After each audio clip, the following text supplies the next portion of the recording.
In May 2006, Manchester United faced one of the darkest periods in Sir Alex Ferguson's reign. The club had just endured 3 agonizing years without a Premier League title, watching helplessly as Arsenal's Invincibles and Jose Mourinho's Chelsea revolutionized English football. The Guardian delivered a brutal assessment, claiming Ferguson was shredding his legacy at every turn. At 64 years old, many wondered if the Scottish legend had lost his touch. The drinking culture was gone, the class of '92 was aging, and the magic that once made Old Trafford a fortress seemed to be fading into memory. But Ferguson sensed something in the air. He believed a wind of change was coming, and he was about to orchestrate one of the most remarkable transformations in football history. What followed was 7 years of unprecedented success that would see Manchester United rise to heights even their glory days had never reached, before ultimately crashing down in spectacular fashion. This is the story of Ferguson's last dynasty, a tale of genius signings, heartbreaking defeats, record-breaking triumphs, and the inevitable end of an era that changed football forever. The foundation of this final dynasty wasn't built in the summer transfer window like most football revolutions. Instead, it began during a freezing January in 2006, when Ferguson made 2 signings that would transform everything. The first was a relatively unknown Serbian defender named Nemanja Vidic, plucked from Spartak Moscow for just £7 million. The second was an equally obscure French left-back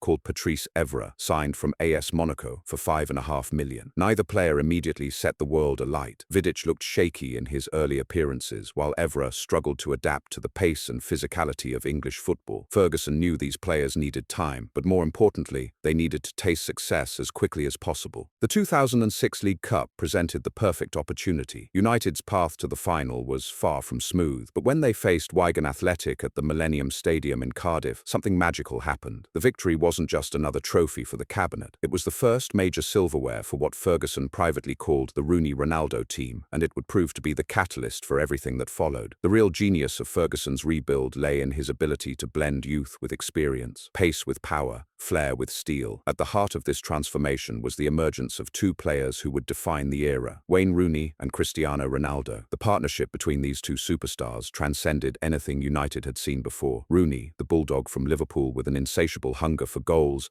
and an engine that never stopped running. Ronaldo, the Portuguese wizard whose feet seemed to dance with the ball, capable of moments of magic that left defenders bewildered and crowds breathless. Their relationship wasn't always smooth. The 2006 World Cup had seen them clash when Ronaldo's wink helped get Rooney sent off during England's penalty shootout defeat to Portugal. When they returned to Manchester, tensions were high. Ferguson worked his psychological magic, convincing both players that their partnership could conquer the world. He was absolutely right. Rooney would later name Ronaldo alongside Paul Scholes as his greatest teammates, recognizing that their 5 years together produced some of the most devastating attacking football the Premier League had ever witnessed. The 2006 to 2007 season marked United's emphatic return to the summit of English football. After 3 years of watching Chelsea and Arsenal dominate, Ferguson's rebuilt team announced their intentions early and never looked back. The attacking display that season was simply breathtaking. When United faced Fulham, a team that had caused them problems in previous encounters, they ran riot in a way that stunned even their most optimistic supporters. 4 goals inside the first 20 minutes set the tone for a 5-1 demolition that had everything. Rooney and Ronaldo shared 3 goals between them, but it was the manner of their play that caught the eye. Ronaldo's goal, in particular, became the stuff of legend. Receiving the ball near the halfway line, he burst past challenges with frightening pace, cut into the penalty area, and smashed the ball into the bottom corner with venom that left the goalkeeper helpless. It was a moment that captured everything about this new United team: direct, devastating, and utterly ruthless. But this wasn't just about individual brilliance. Ferguson had created a perfectly balanced machine. Edwin van der Sar provided reliability and leadership between the posts, his calm presence radiating confidence throughout the defense. The partnership between Vidic and Rio Ferdinand was becoming one of the most formidable in world football, combining Ferdinand's elegance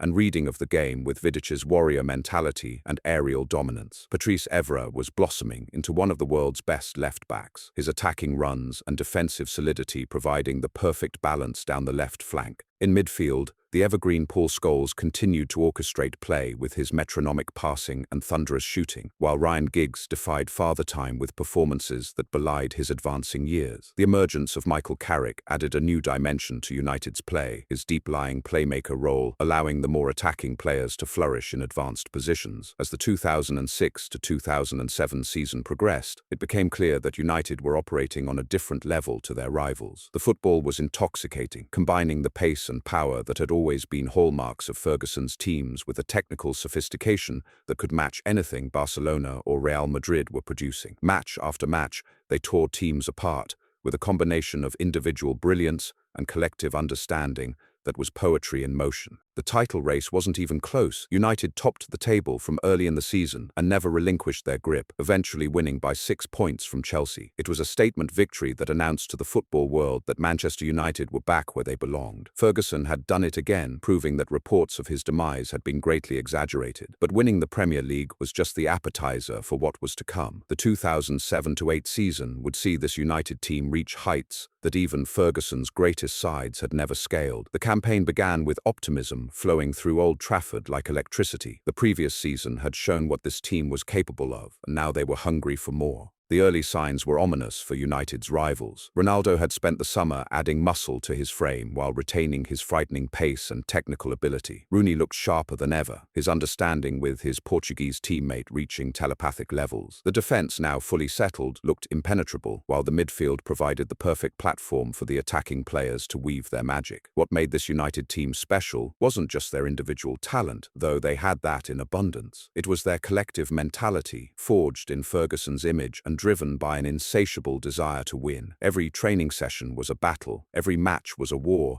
and every trophy was just the beginning of the hunt for the next one. Ferguson had created monsters, but they were his monsters, and they would stop at nothing to fulfill their destiny. The 2007-08 season represented the absolute pinnacle of Ferguson's final dynasty, a campaign that would see United achieve something truly special. The Champions League beckoned, offering the chance to prove themselves against Europe's elite and claim the prize that had eluded them since that magical night in Barcelona 9 years earlier. Ferguson knew this was his chance to create something immortal, to build a legacy that would echo through the ages. As autumn turned to winter, and winter gave way to spring, United's march toward history gathered momentum. Every match brought new heroes, every victory added another layer to the legend that was being written in real time. The partnership between Rooney and Ronaldo was reaching its peak, their understanding so perfect that they seemed to anticipate each other's movements before they happened. But success in football is never guaranteed, and Ferguson knew that the biggest tests still lay ahead. The Champions League draw had been kind to United, but Ferguson knew that European success demanded more than just domestic dominance. The group stage provided the perfect testing ground for his evolving masterpiece. Match after match, United dismantled their opponents with a ruthless efficiency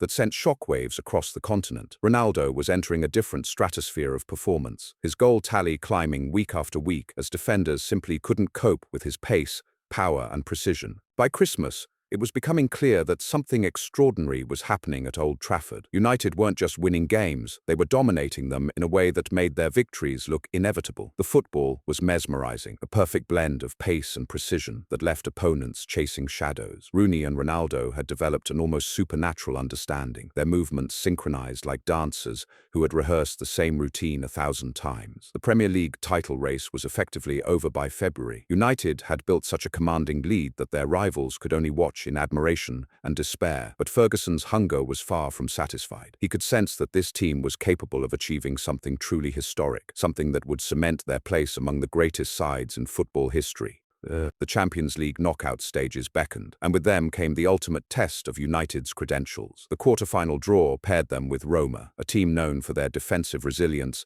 and tactical discipline. The first leg at Old Trafford became a masterclass in attacking football that would be talked about for generations. United scored goal after goal with a clinical precision that bordered on the absurd, their 7-1 victory sending a clear message to every remaining team in the competition. Ronaldo was the star of that magical night, his hat-trick showcasing every aspect of his devastating repertoire. The first goal came from a trademark free kick that flew into the net with such power that the goalkeeper barely saw it. The second was a delicate chip that demonstrated his exquisite touch and vision. The third was a thunderous drive that nearly burst the net, the kind of strike that reminded everyone watching why he was being hailed as the best player in the world. But it wasn't just about individual brilliance. The team performance was breathtaking in its completeness. Carrick orchestrated play from deep positions with metronomic precision. Scholes sprayed passes with the accuracy of a sniper, finding teammates in spaces that seemed impossibly tight. Giggs turned back the clock with surging runs down the left wing that left defenders trailing in his wake. Even the defense contributed started, with Ferdinand's elegant distribution launching attack after attack with surgical precision. The semi-final brought Barcelona to Old Trafford, a team that would later become United's nemesis but at this point represented just another obstacle on the path to glory. The Spanish giants arrived with a reputation for beautiful football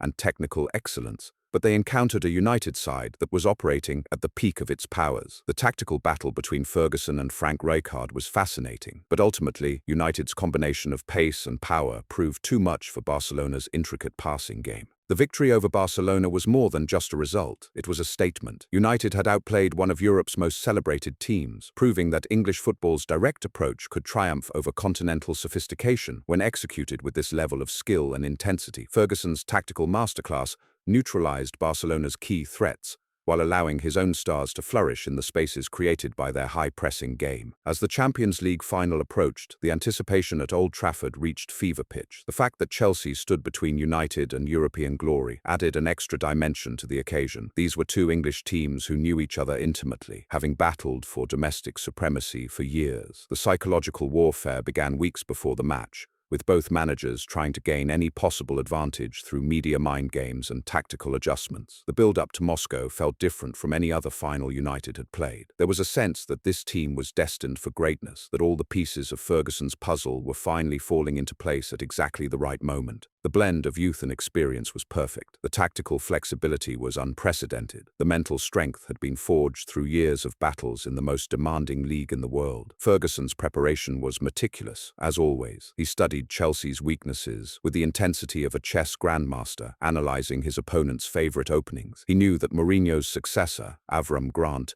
would set up his team to be difficult to break down, relying on quick transitions and set pieces to create scoring opportunities. The key would be patience, maintaining their passing rhythm while staying alert to the counter-attacking threat that Chelsea posed. The training sessions in the weeks leading up to the final were electric with anticipation. Every drill was executed with championship intensity, every tactical instruction absorbed with religious devotion. Ferguson had created a culture where mediocrity was not just unacceptable, it was unthinkable. His players understood that they were on the verge of something special, something that would define their careers and secure their places in football folklore. Ronaldo's form heading into the final was simply otherworldly. He had scored over 40 goals in all competitions, a tally that seemed almost impossible for a winger. His performances had evolved beyond mere skill into something approaching artistry, each match bringing new moments of magic that left spectators speechless. The Portuguese wizard had transformed from a promising youngster into the most feared player in world football. The depth of Ferguson's squad was perhaps most evident in how seamlessly players slotted in when called upon. Injuries and suspensions that might have derailed other teams barely registered with United. Anderson brought Brazilian flair and energy to midfield battles. Nani provided pace and unpredictability from wide positions. Even the experienced campaigners like Solskjaer continued to deliver crucial contributions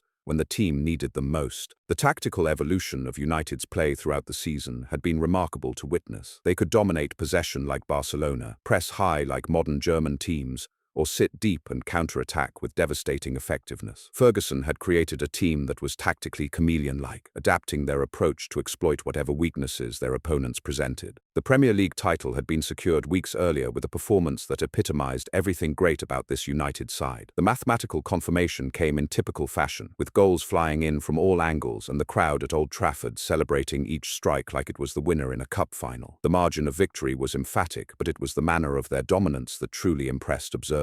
As the team prepared for their journey to Moscow, there was an air of quiet confidence that permeated every aspect of their preparation. This wasn't arrogance, it was the self-assurance that comes from knowing you have done everything possible to prepare for the biggest night of your careers. Ferguson had instilled in his players the belief that they belonged on this stage, that they had earned the right to compete for the most prestigious prize in club football. The relationship between Rooney and Ronaldo had reached its absolute peak by this point in the season. Their understanding was so complete that they seemed to communicate through telepathy rather than words. Rooney's selfless running created space for Ronaldo's moments of individual brilliance, while Ronaldo's ability to occupy multiple defenders gave Rooney the freedom to find pockets of space in and around the penalty area. Behind them, the midfield field provided the perfect platform for their creativity to flourish. Carrick's positional discipline allowed Scholes to drift into more advanced areas, while Giggs's experience and vision created chances from positions where lesser players would see only dead ends. The balance was exquisite, each component complementing the others to create a sum that was far greater than its individual parts. The defensive unit had evolved into something approaching perfection. Van der Sar's distribution was so accurate that it often launched attacks before opponents had time to reorganize their defensive shape. The partnership between Ferdinand and Vidic combined elegance with brutality, technical skill with warrior mentality. Evra's recovery pace allowed him to bomb forward in support of attacks,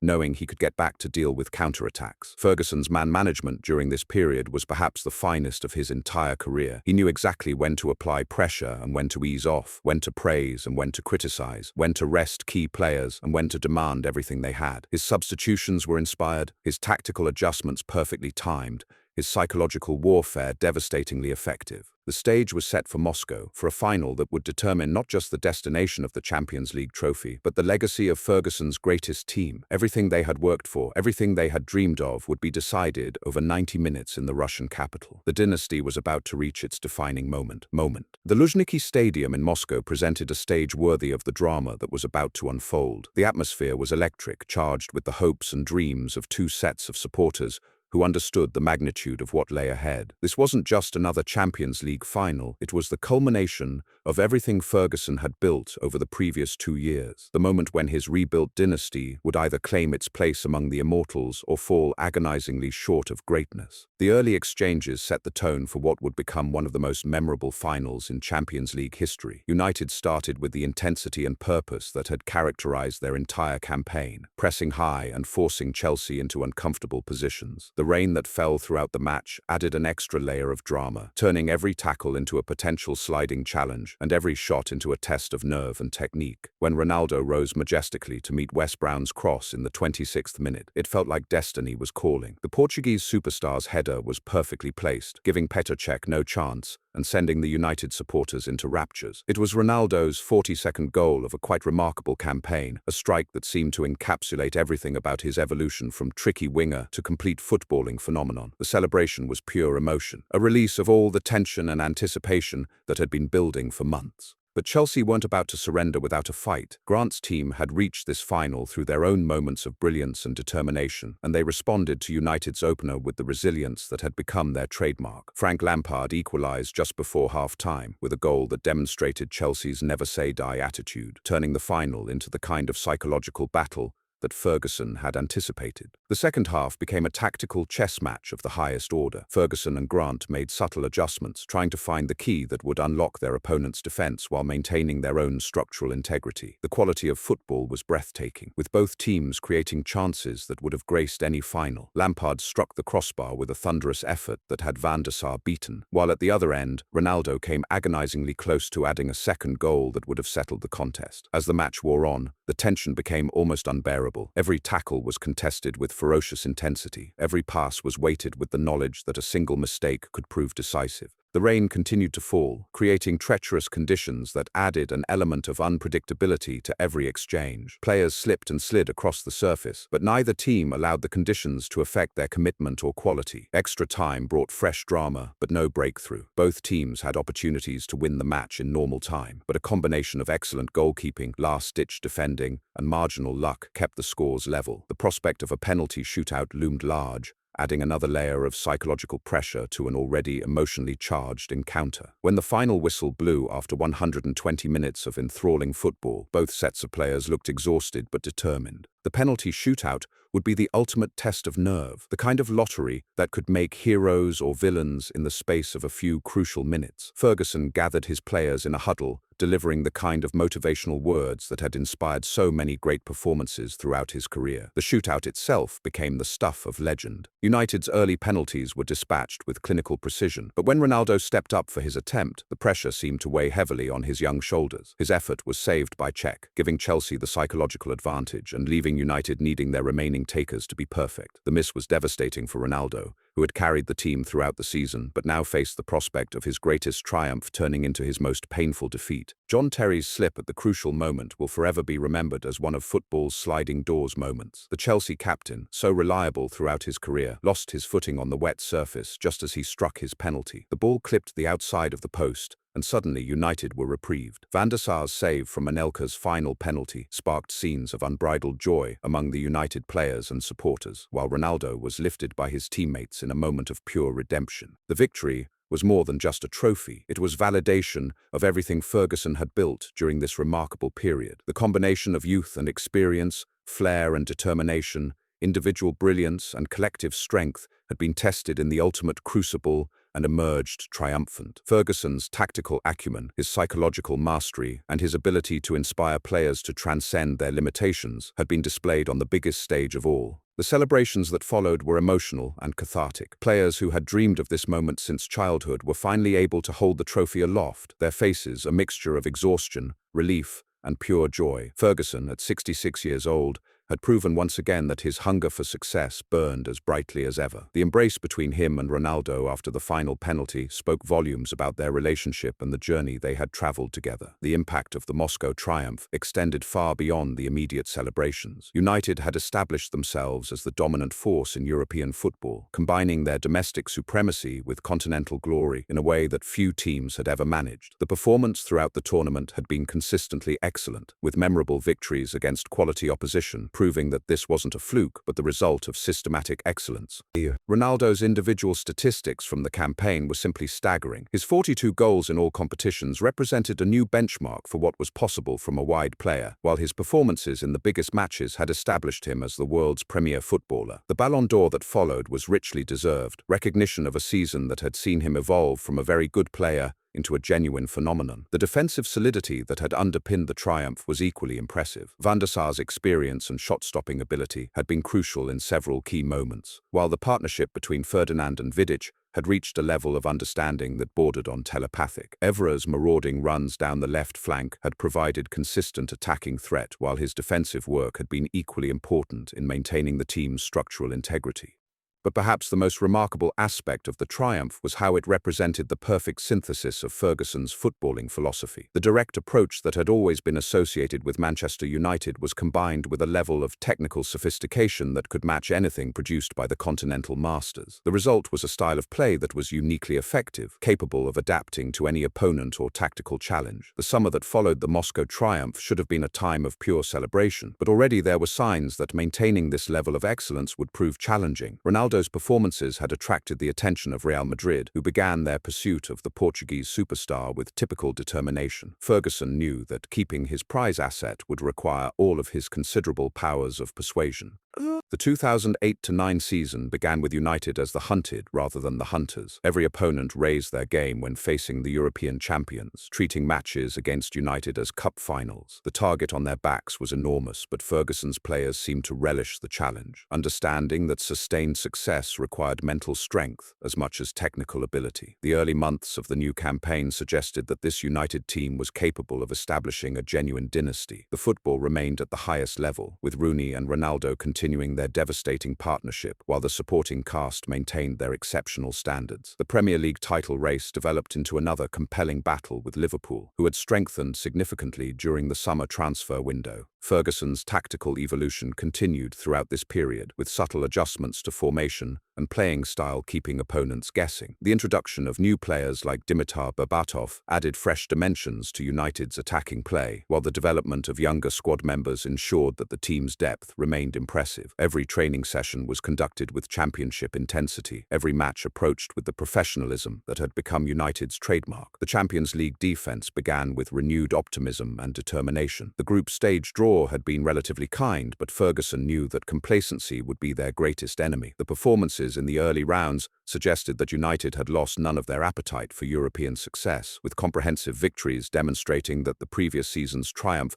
had not satisfied their hunger for more glory. The relationship between Ferguson and his star players during this period was fascinating to observe. His management of Ronaldo, in particular, required delicate handling as the young Portuguese dealt with the pressure and expectations that came with being the world's best player. Ferguson's psychological insight proved invaluable, providing the perfect balance of support and challenge that allowed Ronaldo to continue his remarkable development. The domestic campaign unfolded with the kind of drama and intensity that had become synonymous with the Premier League era. United's pursuit of consecutive titles faced stern challenges from multiple directions, with Liverpool, Chelsea and Arsenal all capable of mounting serious title challenges. The quality of football throughout the league had never been higher, making every fixture a potential banana skin for the champions. As winter approached, it became clear that this United team was operating at a level that few sides in football history had ever reached. The combination of individual brilliance and collective understanding was simply breathtaking, with match-winning performances becoming routine rather than exceptional. Ferguson's ability to rotate his squad without any drop in quality was perhaps the most impressive aspect of their sustained excellence. The stage was set for what many believed could be an unprecedented period of dominance. United had the players, the manager, the infrastructure,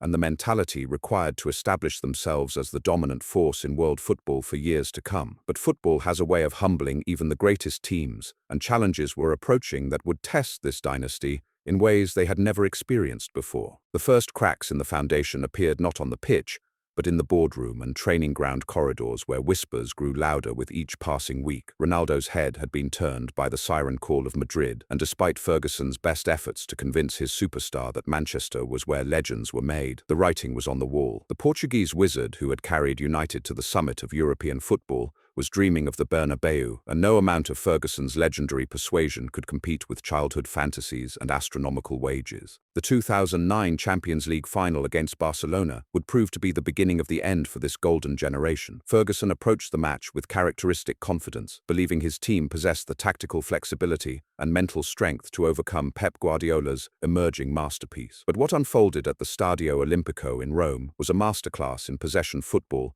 that exposed the limitations of even Ferguson's greatest side. Barcelona's intricate passing triangles and relentless pressing game suffocated United's usual attacking rhythm. Xavi and Iniesta controlled the tempo with metronomic precision, while a young Lionel Messi began to announce himself as football's next great phenomenon. United created early chances, with Ronaldo forcing a smart save from Victor Valdez, but as the match progressed, it became clear that they were facing something extraordinary. Samuel Eto'o's opener, after just 10 minutes, set the tone for a night of frustration that would haunt Ferguson for years to come. United's response was spirited, but ultimately futile, as Barcelona's systematic dismantling of their defensive structure revealed tactical vulnerabilities that had been masked by individual brilliance throughout the season. The 2-0 defeat felt more comprehensive than the scoreline suggested, a humbling experience that shattered the aura of invincibility this United team had cultivated. The psychological impact of the Barcelona defeat extended far beyond the immediate disappointment. For a team accustomed to finding solutions to every problem, being outplayed so comprehensively by a side that represented everything Ferguson's direct approach traditionally opposed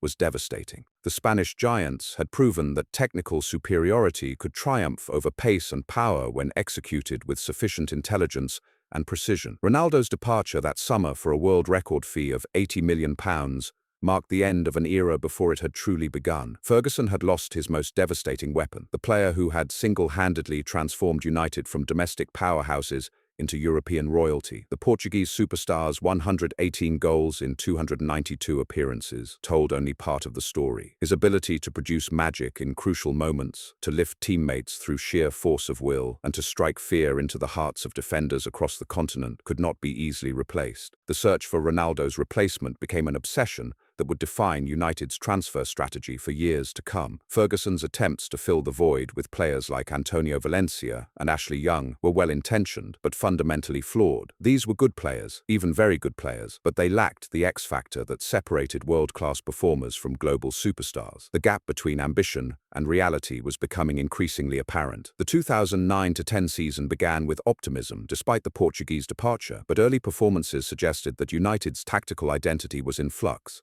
Without Ronaldo's pace and directness stretching defenses, opponents could afford to sit deeper and deny the space that had been so crucial to their previous success. Ferguson's tactical adjustments showed his adaptability, but even his genius couldn't immediately solve the puzzle of replacing irreplaceable talent. Wayne Rooney stepped up magnificently during this transitional period, shouldering the creative and goal-scoring burden with characteristic determination. His performances reached new heights of consistency and quality, with match-winning displays against top opposition proving that United still possessed world-class talent. But individual brilliance, no matter how spectacular, couldn't mask the fact that the team's overall level had dropped significantly. The emergence of new challengers added another layer of complexity to United's quest for continued dominance. Manchester City's sudden influx of wealth and ambition represented a direct threat to United's supremacy in their own city, while Chelsea's tactical evolution under different managers kept them competitive at the highest level. Arsenal remained dangerous despite their own transition, and Liverpool's passionate pursuit of their first Premier League title added extra spice to every encounter. Ferguson's response to these mounting challenges demonstrated why he remained football's master tactician. His ability to reinvent his team's playing style while maintaining their winning mentality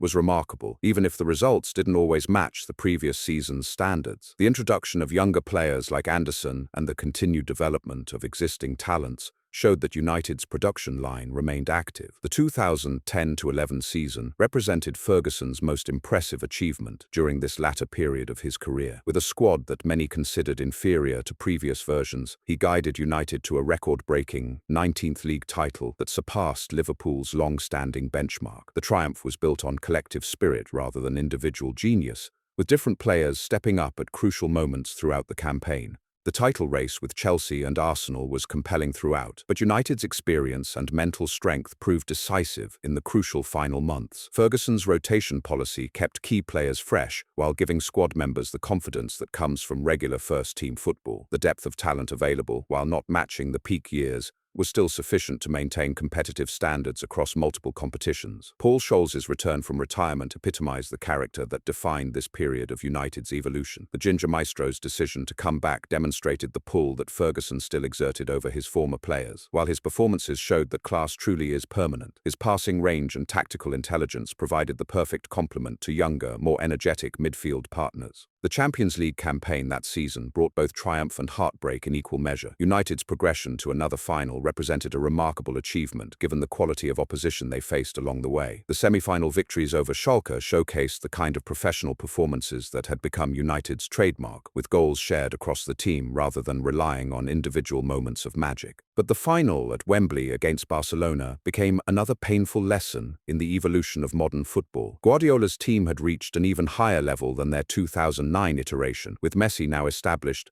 as the game's most devastating attacking force. United's 3-1 defeat was comprehensive and demoralizing, suggesting that the gap between English directness and Spanish sophistication had grown wider rather than narrower. Ferguson's attempts to match Barcelona's technical approach led to some of his most interesting tactical experiments during this period. The introduction of players like Javier Hernandez brought a different dimension to United's attacking play, while the development of academy graduates like Tom Cleverley suggested that the club's youth system remained productive. But the harsh reality was that United were no longer setting the tactical agenda in elite European competition. The aging of key players became increasingly apparent as the campaign progressed. Ryan Giggs and Paul Scholes continued to produce moments of brilliance, but their legs could no longer carry them through entire seasons at the highest level. Rio Ferdinand's elegance remained intact, but his pace had diminished to the point where certain tactical approaches became impossible. Ferguson's man management skills were tested as never before in handling these club legends. The summer of 2011 brought fresh challenges and opportunities in equal measure. The departure of Edwin van der Sar after 6 years of exemplary service left another significant hole in the team's structure. The Dutch goalkeeper's distribution and penalty-saving ability had been crucial components of United's success, and finding a suitable replacement proved more difficult than anticipated. David de Gea's arrival from Atletico Madrid represented a significant investment in the future, but the young Spaniard's adaptation to English football was far from smooth. His early performances were marked by uncertainty and errors that prompted criticism from media and supporters alike. Ferguson's patience and faith in the goalkeeper's potential would eventually be vindicated, but the transition period highlighted the challenges of replacing established stars. The 2011-12 season began with renewed optimism following the previous campaign's league triumph, but it would ultimately deliver the most painful conclusion of Ferguson's entire career. The emergence of Manchester City as genuine title contenders added local pride to the usual motivational factors, while the quality of Roberto Mancini's squad suggested that United's dominance of English football was under serious threat. The dramatic finale to that season, with Sergio Aguero's stoppage time winner handing City their first title in 44 years, represented Ferguson's lowest moment during this final period. The Scottish master had guided his team to what should have been a 20th league title, only to see it snatched away in the most agonizing circumstances possible. The 8-2 victory over Arsenal earlier in the campaign seemed like a distant memory as City celebrated at the Etihad Stadium. Ferguson's response to that devastating defeat revealed everything about his character and determination.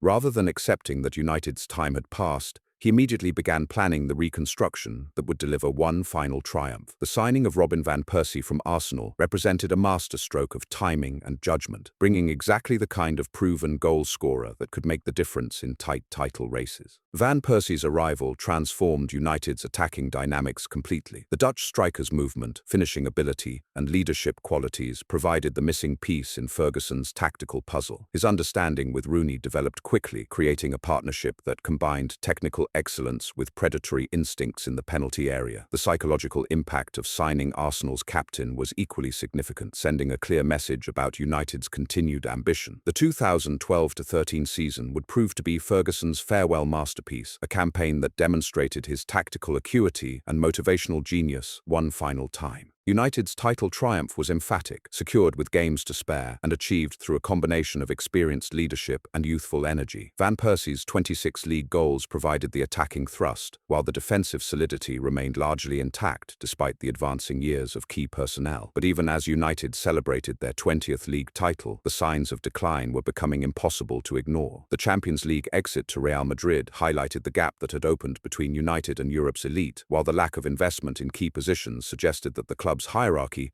had become complacent about maintaining competitive standards. Ferguson's decision to retire at the end of that triumphant campaign shocked the football world, but those closest to the situation understood that the timing was perfect from his perspective. He was leaving on a high, with United back at the summit of English football and his legacy secure. But he was also departing at a moment when the challenges facing his successor would be enormous.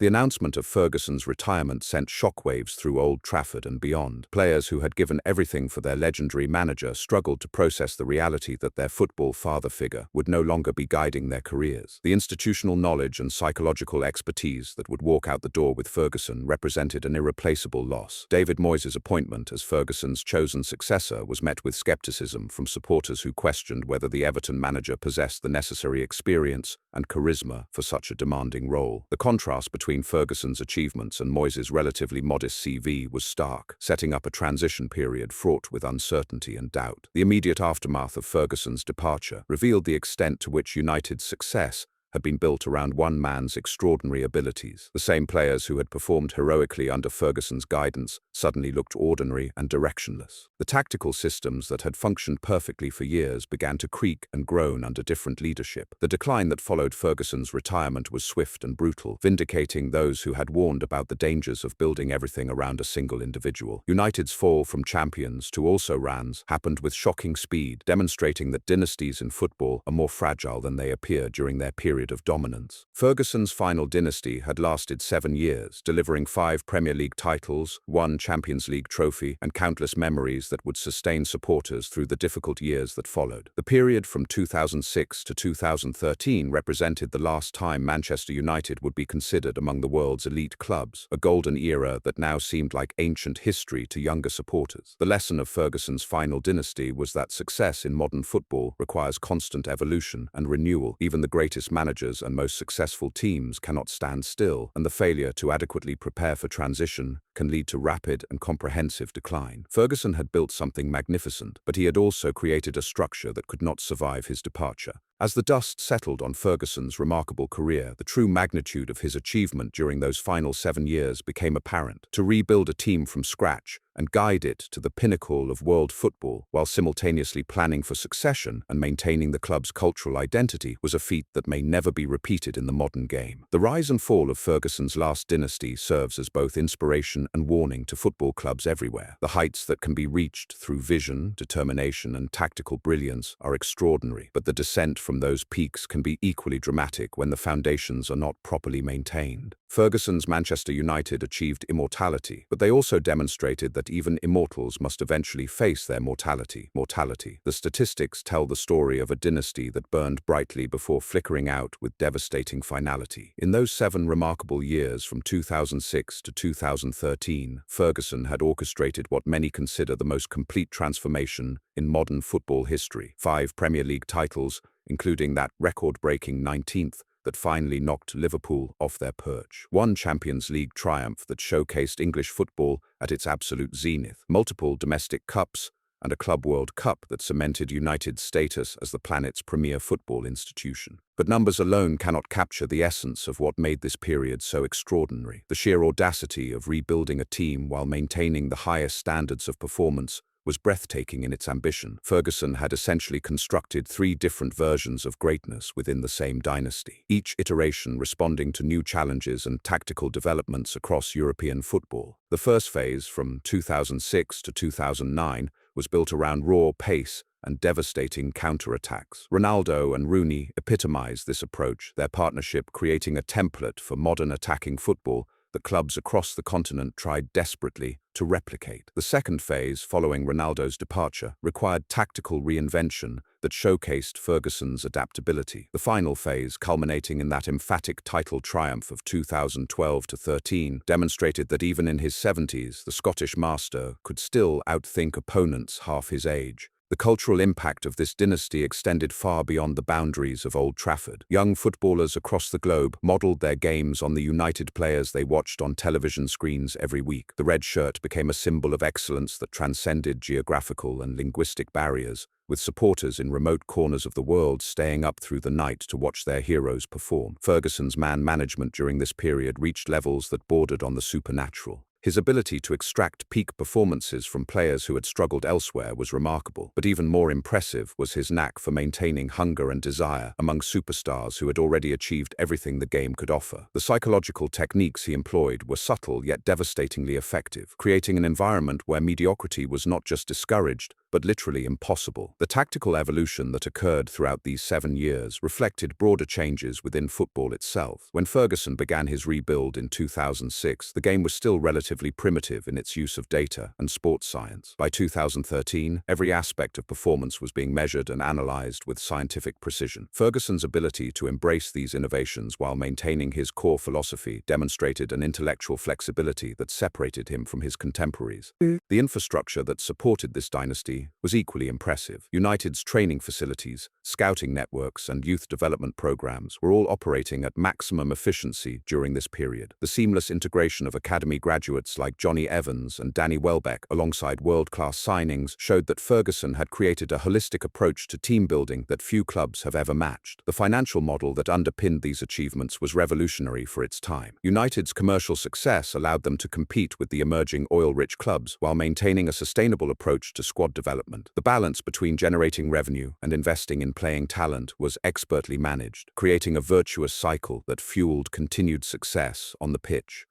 The global reach of United's brand during this period was unprecedented in football history. Television audiences for United matches regularly exceeded those for many international tournaments, while merchandise sales reached levels that transformed the commercial landscape of professional sport. Ferguson had not just created a great football team, he had built a worldwide phenomenon that transcended traditional sporting boundaries. The psychological pressure of maintaining excellence at this level cannot be overstated. Every match carried enormous expectations, every transfer was scrutinized by millions of supporters, and every tactical decision was analyzed by armies of experts and critics. The fact that Ferguson and his players thrived in this environment rather than being crushed by it speaks to their extraordinary mental strength and professional dedication. The influence this dynasty exerted on coaching methods across world football was profound and lasting. Ferguson's emphasis on attacking transitions, his use of rotation to maintain squad harmony, and his integration of young players with experienced professionals became standard practices at elite clubs everywhere. The tactical innovations pioneered at Old Trafford during this period continue to influence coaching decisions today. The individual development stories that emerged from this dynasty were equally compelling. Players like Vidic and Evra transformed from relative unknowns into world-class performers through Ferguson's guidance and the competitive environment he created. The confidence and belief instilled in these players served them throughout their careers, long after they had left Manchester. The media narrative surrounding this period reflected the broader cultural significance of Ferguson's achievements. His press conferences became must-watch television, his tactical decisions were debated in newspapers across the globe, and his psychological warfare with opposing managers provided endless entertainment for football fans everywhere. The theatre of it all added an extra dimension to what was already compelling sporting drama. The academy system that operated during these years produced a remarkable crop of young talent. While not all of these players achieved first-team success at United, many went on to enjoy excellent careers elsewhere, carrying with them the professionalism and standards they had absorbed during their time in the club's youth setup. The ripple effect of Ferguson's influence extended throughout the football pyramid. The medical and fitness innovations implemented during this period helped extend the careers of key players while preventing the kind of injury crises that derailed many of United's rivals. The scientific approach to player conditioning, combined with Ferguson's intuitive understanding of when to rest and when to push his players, created optimal conditions for sustained performance at the highest level. The scouting network that identified and recruited players like Ronaldo, Vidic, and Evra was operating with remarkable efficiency throughout this period. The ability to spot talent in unexpected places and develop it into world-class ability was perhaps Ferguson's greatest skill as a football manager. The systematic approach to player identification and recruitment became a template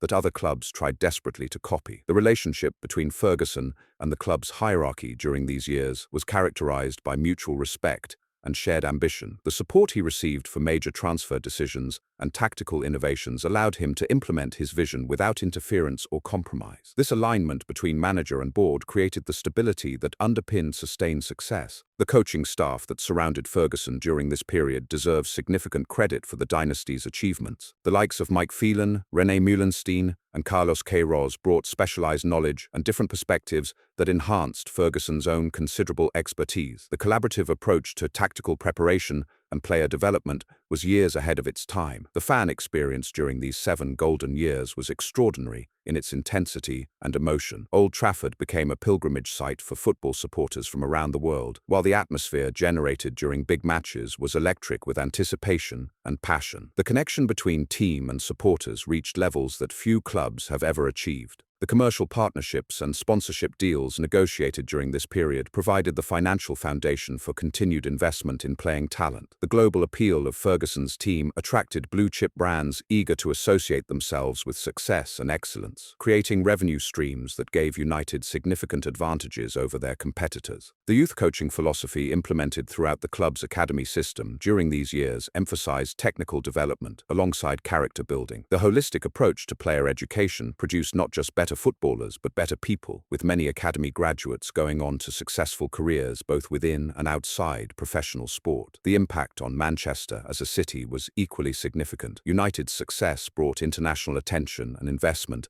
that benefited the entire region, while the pride and identity associated with the club's achievements created a sense of community that extended far beyond football. The economic benefits were substantial and long-lasting. The tactical flexibility demonstrated throughout this period was remarkable in its scope and sophistication. Ferguson's teams could press high or sit deep, dominate possession or hit on the counter, play through the middle or attack down the flanks. This adaptability made them virtually impossible to prepare for and gave them solutions to every tactical problem they encountered. The leadership structure within the squad during these years was carefully cultivated and constantly evolving. Ferguson identified natural leaders and gave them the authority to influence teammates, while also developing leadership qualities in players who might not have been obvious captaincy material. The result was a dressing room full of characters willing to take responsibility in crucial moments. The psychological preparation for big matches reached levels of sophistication that had never been seen before in English football. Ferguson's ability to identify and exploit opponent weaknesses while simultaneously protecting his own players from external pressure was masterful. The mental advantage United gained through superior preparation often proved decisive in tight contests. The legacy of this dynasty continues to influence football today, more than a decade after its conclusion. The standards of excellence established during these 7 years remain the benchmark against which all subsequent United teams are measured. The memories created during this golden period sustain supporters through darker times and provide hope that such heights might one day be scaled again. The tragedy of this dynasty's demise lies not in its natural conclusion, but in the systematic dismantling of everything Ferguson had built. The failure to properly prepare for succession and the subsequent poor decision-making at boardroom level meant that United's fall from grace was more dramatic and comprehensive than it needed to be. The contrast between the meticulous planning that created the dynasty and the chaotic mismanagement that destroyed it serves as a cautionary tale for sporting organizations everywhere. As the years pass and perspective grows, the true magnitude of Ferguson's final achievement becomes ever clearer. To sustain excellence at the highest level for 7 consecutive years while navigating constant change and evolution requires a combination of vision, determination, and tactical intelligence that may never be replicated. The rise and fall of Ferguson's last dynasty represents both the pinnacle of sporting achievement and a poignant reminder that even the greatest empires must eventually face their twilight. The echoes of those golden years still reverberate through the corridors of Old Trafford, a constant reminder of what once was and what might have been. For those fortunate enough to witness this dynasty in its full glory, the memories remain vivid and treasured. For younger supporters who never experienced such sustained success, these stories provide both inspiration and a standard to aspire toward. Ferguson's last dynasty may have fallen, but its legend endures, a testament to what can be achieved when genius meets opportunity in the beautiful game. In the beautiful game, the decade that followed Ferguson's departure would prove that some legends cannot be replaced, only remembered. Manchester United's transformation from champions to also-rans happened with shocking velocity, as if the very foundations of Old Trafford had been built on quicksand. The players who had lifted that 20th league title with such conviction suddenly looked lost and confused, their confidence evaporating like morning mist in the harsh light of reality. David Moyes inherited a squad that many critics claimed was Ferguson's weakest title-winning team, but the Scots' genius had always been his ability to make average players perform like world beaters through sheer force of personality and tactical nous. Without Ferguson's psychological mastery and encyclopedic knowledge of each player's strengths and weaknesses, these same individuals were exposed as ordinary footballers who had been elevated beyond their natural level by extraordinary management. The contrast between Ferguson's final season and Moyes' first campaign was so stark it bordered on the surreal. The same tactical systems that had functioned like clockwork under Ferguson's guidance suddenly appeared antiquated and predictable. Opposition managers who had spent years trying to solve the United puzzle found themselves facing a team that seemed to have forgotten its own identity overnight. Wayne Rooney, the last remaining link to the golden era of Ronaldo and the Moscow triumph, found himself carrying a burden that would have crushed lesser players. His performances during this transitional period showcased both his individual brilliance and the impossibility of single-handedly maintaining standards that had been built through collective excellence. The England captain's frustration was palpable as he watched teammates who had thrived under Ferguson's wing struggle to adapt to new methods and expectations. The boardroom decisions that followed Ferguson's retirement revealed a shocking lack of understanding about what had made the dynasty so successful. The appointment of Moyes, while backed by Ferguson himself, represented a fundamental misreading of the challenges facing modern Manchester United. The Everton manager's cautious approach and limited experience in elite European competition were always going to be tested against opponents who had studied Ferguson's methods for decades. The Glazer family's ownership model, which had provided stability during Ferguson's final years, suddenly looked short-sighted and commercially driven rather than football-focused. The lack of investment in key areas of the squad, the failure to modernize training facilities and coaching methods, and the absence of a clear long-term strategy all contributed to a perfect storm that would engulf the club for years to come. Ed Woodward's elevation to executive vice-chairman symbolized everything wrong with United's post-Ferguson approach. His background in investment banking and commercial deals made him ideally suited to maximize revenue streams, but his understanding of football operations was limited at best. The disconnect between commercial success and sporting achievement became increasingly apparent as United's on-field performances declined, while their marketing partnerships multiplied. The summer transfer window following Ferguson's retirement became a masterclass in how not to conduct football business. United's pursuit of targets like Cesc Fabregas and Thiago Alcantara was conducted with all the subtlety of a bull in a china shop, alerting rivals to their intentions while ultimately failing to secure the signatures they desperately needed. The panic signing of Marouane Fellaini on deadline day for more than his release clause epitomized the chaos that had replaced Ferguson's meticulous planning. The psychological impact on the squad was devastating and immediate. Players who had been accustomed to Ferguson's demanding but supportive approach found themselves adrift in a system that lacked clarity and conviction. The famous fear factor that had driven United's success for decades was replaced by uncertainty and self-doubt that infected every aspect of their performances. The tactical regression was perhaps the most painful aspect of United's decline to witness. Ferguson's teams had always been tactically flexible and unpredictable, capable of adapting their approach mid-game to exploit opponent weaknesses. Under Moyes, United became rigid and one-dimensional, their attacking play predictable and their defensive organization porous. The media circus that surrounded every United match during this period added another layer of pressure that the players were ill-equipped to handle. Ferguson had always shielded his squad from external criticism through his own confrontational relationship with journalists, but Moyes lacked both the personality and the track record to command similar respect from the press pack. The Champions League campaign that season provided a brutal reminder of how far United had fallen. Their elimination by Bayern Munich was comprehensive and humiliating, with the German champions treating United with the kind of casual disdain usually reserved for lower division opponents. The contrast with their performances against the same opposition during Ferguson's era was stark and depressing. The academy system that had provided so much talent during Ferguson's reign began to stagnate under the new regime. Young players who might have been fast-tracked into first-team consideration under Ferguson found their pathways blocked by expensive signings who failed to deliver the required improvements in performance. The conveyor belt of talent that had sustained United for decades ground to a halt. The commercial partnerships that had been carefully cultivated during Ferguson's final years began to lose their luster as United's global appeal waned. Sponsors who had associated their brands with success and excellence found themselves linked to failure and mediocrity. The financial implications were significant, but the damage to United's reputation was even more concerning for long-term prospects. The relationship between the club and its supporters became increasingly strained as performances continued to deteriorate. Fans who had been spoiled by decades of success struggled to process the reality that their beloved United had become a laughingstock. The atmosphere at Old Trafford, once intimidating for visiting teams, became flat and resigned as expectation gave way to hope and hope gave way to despair. The summer of 2014 brought fresh hope with the appointment of Louis van Gaal as manager. The Dutch master's impressive CV and reputation for tactical innovation suggested that United might finally have found a leader capable of restoring their former glories. His World Cup performances with the Netherlands had been impressive, showcasing the kind of tactical flexibility and man management skills that United desperately needed. Van Gaal's arrival was accompanied by a significant investment in new players, with signings like Angel Di Maria, Luke Shaw, and Ander Herrera suggesting that the club was finally serious about competing at the highest level again. The Argentine winger's transfer fee of nearly £60 million demonstrated United's willingness to pay premium prices for premium talent. The early months of Van Gaal's tenure showed promising signs of improvement. His tactical philosophy was more sophisticated than Moyes' approach, and his authority was immediately apparent in the way players responded to his instructions. The Dutch manager's attention to detail and systematic approach to preparation reminded some observers of Ferguson's methods, albeit with a more continental flavour.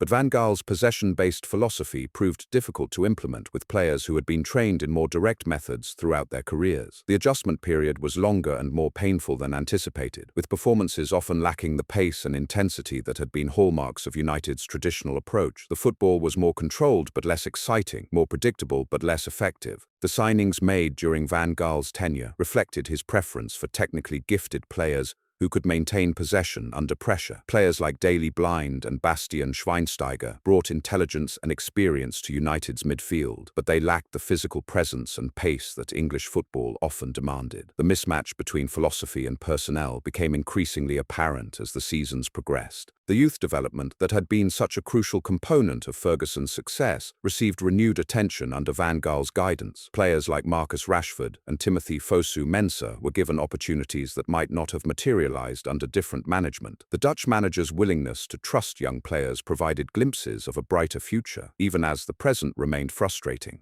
And so ended the greatest dynasty in Manchester United's illustrious history. 7 years that transformed a struggling giant into the undisputed kings of world football, only to watch it all crumble in the space of a single summer. Ferguson's final masterpiece wasn't just about the trophies won or records broken. It was about proving that football's most fundamental truth remains unchanged, that genius, when combined with absolute dedication and unwavering belief, can still conquer all. The rise and fall of this extraordinary team serves as both inspiration and warning, a reminder that in football, as in life, nothing lasts forever. But for those magical 7 years, Manchester United didn't just play football, they redefined what greatness could look like.